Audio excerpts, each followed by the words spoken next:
Hi everyone, it's Becky and I'm sitting here with my 8th grader, and we took a sidestep in math recently. We're getting towards the end of the book. This guy's really ready for algebra and I'm not ready for algebra. So since we only have a couple months left of school, I thought, what can we do that keeps him moving forward in math but holds him back from those higher math things that we have to look forward to in high school. So what we're working on is budgeting. And I will drop a link to the product that we're using right now. It's one of the products that I've made that I'm really excited for because it's a life skill based product. It is a packet that walks you through the process of setting up a budget from the perspective of a young kid that's got his first job and he's being counseled by his billionaire, financially successful grandpa. And the kid, the teenager has to decide whether or not to accept grandpa's advice.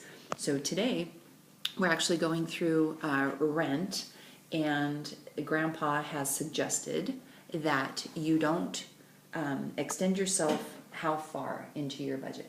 No more than 25% of your paycheck towards rent. So no more than 25% of your paycheck in rent. And the pretend person in the packet they were discouraged because they couldn't find an apartment for that. They could only find things for between $800 and $1,100 a month.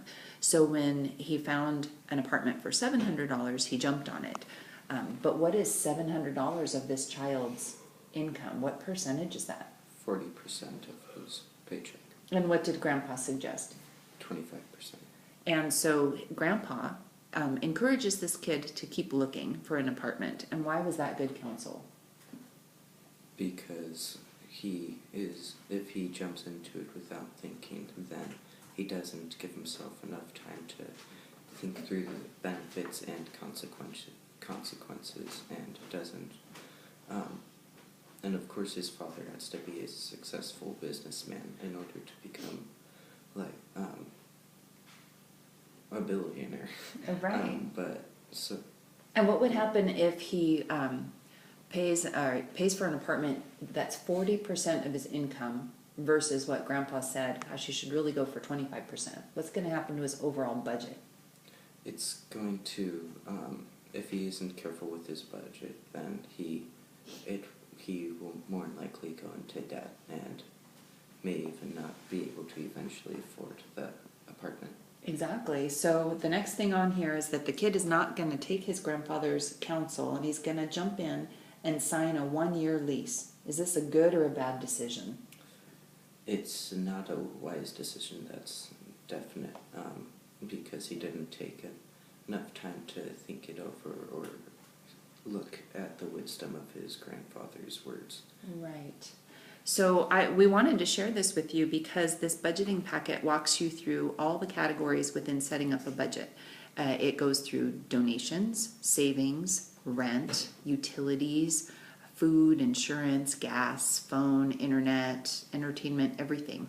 And it walks you through kind of in a story-like fashion to help the kids really think through each of those categories.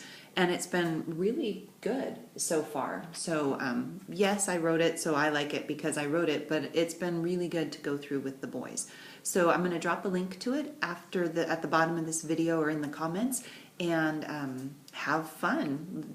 But even if this packet doesn't work for you, I'd highly encourage that you take the time to teach your kids how to set up a budget because it's an amazing life skill, don't you think? Mm-hmm. Thanks. Have a great day.